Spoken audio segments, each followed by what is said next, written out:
सोचो जरा, दुनिया का सबसे रहस्यमय जंगल अमेज़न के गहरे अंदर छुपी हुई है एक खोई हुई सभ्यता की कहानी। 2003 में शोधकर्ता माइकल हेकनबर्गर और उनकी टीम जब जंगल के भीतर पहुंची तो वे हैरान रह गए। यहाँ कभी बड़े बड़े शहर हुआ करते थे, सड़कें, पुल, यहाँ तक कि विशाल खुले मैदान, हर चीज के निशान मिले। लेकिन ये जंगल सिर्फ रहस्यों से ही नहीं भरा है, बल्कि युद्ध और संघर्ष की कहानियों से भी भरा हुआ है। कई जनजातियां अपनी ताकत दिखाने के लिए दुश्मनों के सिर काटकर उन्हें ट्रॉफी के रूप में रखती थी। सोचकर ही रोंगटे खड़े हो जाते हैं।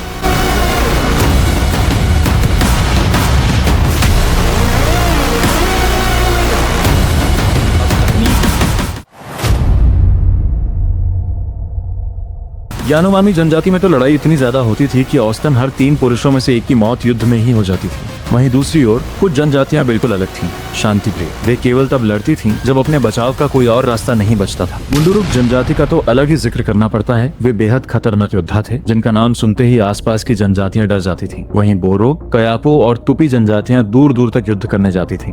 फिर आया एक भयानक दौर, रबर बूम। बाहरी लोगों के साथ नए नए रोग आए और उन्हीं बीमारियों से लगभग 40,000 आदिवासियों की मौत हो गई। युद्ध से भी ज्यादा खतरनाक साबित हुए ये रोग।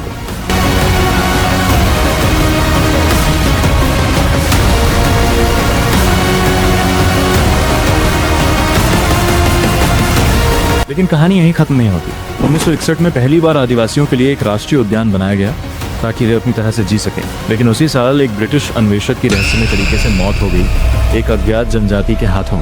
और सबसे हैरान करने वाली बात, मार्क्सेस नाम की एक जनजाति ने 1969 तक बाहरी दुनिया से कोई संपर्क ही नहीं किया था। सोच सकते हो, जब हम आधुनिक दुनिया में आगे बढ़ रहे थे तब भी कुछ लोग पूरी तरह अपने ही संसार में जी रहे थे। एक विशाल जंगल जो 1 या 2 नहीं बल्कि पूरे 9 देशों में फैला हुआ है। अमेज़न बेसिन का सबसे बड़ा हिस्सा लगभग 58% ब्राजील में है।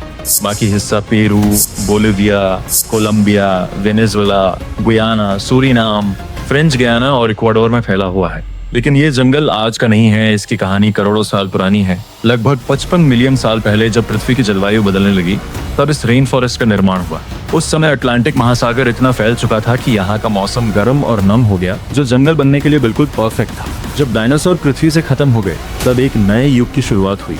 उस समय की नमी भरी जलवायु ने अमेज़न को पूरे महाद्वीप में फैलने में मदद की। एक समय ये जंगल दक्षिण में बहुत दूर तक फैला हुआ था। लेकिन प्रकृति हमेशा एक जैसी नहीं रहती। पिछले कई मिलियन सालों में जलवायु परिवर्तन के कारण कभी यह जंगल छोटा हुआ तो कभी फिर से बड़ा हो गया। यहाँ तक कि बर्फ युग के दौरान जब पृथ्वी बहुत ठंडी थी तब भी यह जंगल बचा रहा। और इसी वजह से आज हमें यहाँ इतनी विविधता वाले जीव जंतु देखने को मिलते हैं। अब एक हैरान कर देने वाली बात सुनो। एक समय ऐसा भी था जब अमेज़न का पानी 2 दिशाओं में बहता था, एक तरफ अटलांटिक महासागर और दूसरी तरफ प्रशांत महासागर। लेकिन जब एंडीज पर्वतमाला बनी तो सब कुछ बदल गया।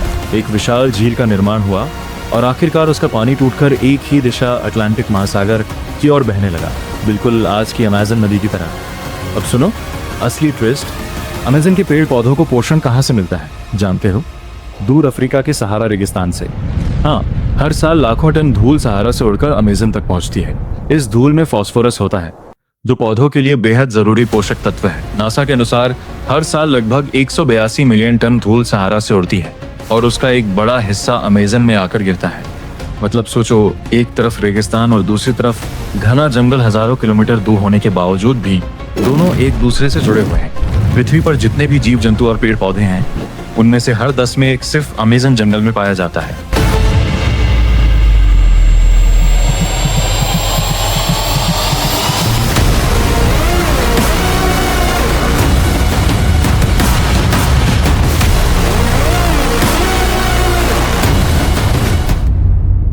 हाँ, ये अकेला जंगल दुनिया की सबसे बड़ी बायोडाइवर्सिटी का खजाना है। अमेरिका के ट्रॉपिकल जंगल अफ्रीका और एशिया से भी ज्यादा समृद्ध हैं और उनमें भी अमेज़न तो बिल्कुल राजा है। यहाँ पाए जाते हैं लगभग 25 लाख कीटों की प्रजातियां, हजारों तरह के पेड़ पौधे और करीब 2000 प्रकार के पक्षी और स्तनधारी जीव।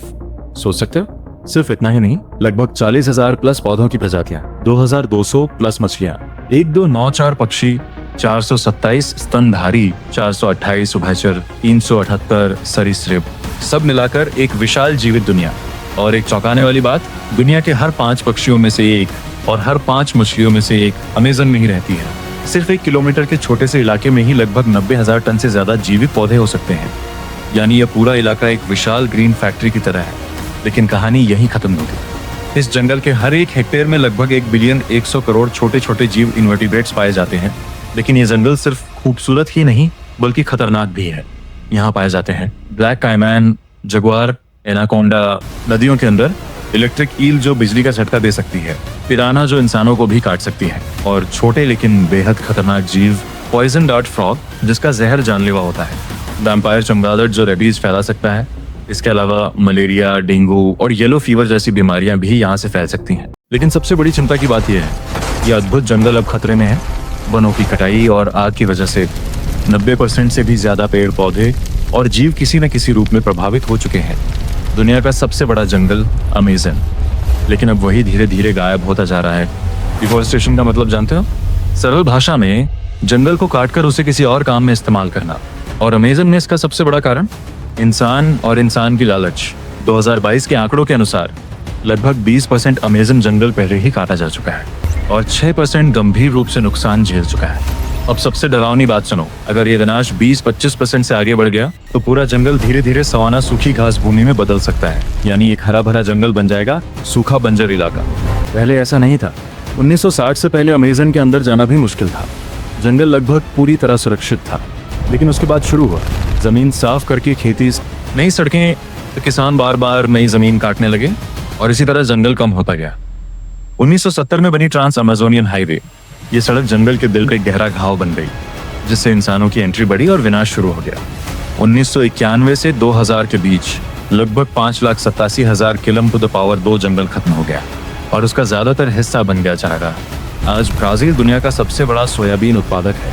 लेकिन शोध बताते हैं जितना ज्यादा जंगल कट रहा है उतनी कम बारिश हो रही है और इससे फसल उत्पादन भी घट रहा है। यानी जिस मुनाफे के लिए यह सब किया जा रहा है वही अंत में नुकसान बन रहा है। और भी है, तेल की खुदाई, खनन, माइनिंग की नई सड़कें, इन सब की वजह से लगभग 17% जंगल खनन से प्रभावित हो चुका है। और रिन्यूएबल एनर्जी के लिए धातुओं की बढ़ती मांग के कारण अवैध खनन भी तेजी से बढ़ रहा है। फिर आती है आग। 2019 में सिर्फ ब्राजील में 72,000 प्लस आग लगी, जिनमें से आधी अमेज़न में थी। 2020 और 2021 में आग और बढ़ गई। सैटेलाइट में हजारों हॉटस्पॉट दिखाई दिए। सोचो, एक जंगल खुद ही जल रहा है। आमतौर पर अमेज़न कार्बन को अवशोषित करता है, लेकिन 2005 में उल्टा 5 गीगाटन कार्बन बाहर छोड़ा गया। 2010 में 8 गीगाटन। मतलब अब ये जंगल पृथ्वी को बचाने के बजाय नुकसान पहुंचाने लगा है। क्लाइमेट चेंज का प्रभाव, अगर पृथ्वी का तापमान 3 डिग्री सेल्सियस बढ़ता है कि उस 75% जंगल खत्म हो सकता है। 4 डिग्री सेल्सियस बढ़ने पर कि उस 85% जंगल नष्ट हो जाएगा।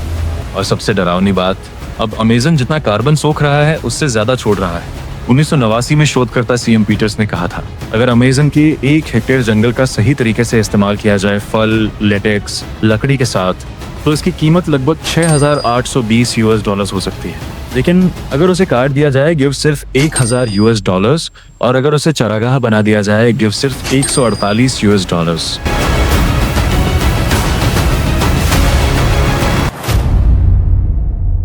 मतलब साफ है, जंगल को बचाने में ही ज्यादा फायदा है, काटने में नहीं। लेकिन हकीकत थोड़ी कठिन है। वनों की कटाई की वजह से आदिवासियों के घर उजड़ रहे हैं, पूरे के पूरे समुदाय खत्म हो रहे हैं। फिर भी कुछ जनजातियां जैसे उरारीना आज भी अपनी संस्कृति और जंगल को बचाने के लिए लड़ रही हैं। आज वैज्ञानिक समझ रहे हैं आदिवासियों और जंगल का रिश्ता सिर्फ जीविका का नहीं है, ये उनकी संस्कृति, विश्वास और जीवन का हिस्सा है। एक बड़ा ब्रेक थ्रू भी सामने आया 2020 की एक रिसर्च में पाया गया, अगर जमीन और नदियों को साथ में प्लान करके संरक्षित किया जाए तो फ्रेश वाटर बायोडाइवर्सिटी 600% तक बढ़ सकती है। कुछ अच्छी खबर भी है, 2002 से 2006 के बीच संरक्षित जंगल लगभग 3 गुना बढ़े, वनों की कटाई लगभग 60% कम हुई और 2023 में ब्राजील में डिफॉरेस्टेशन लगभग 50% कम हुआ। यहाँ तक कि कुछ देशों में 2023 में 56% तक डिफॉरेस्टेशन कम हुआ। अब कानून भी जंगल के साथ खड़ा हो रहा है। इक्वाडोर की अदालत ने तेल खनन रोक दिया।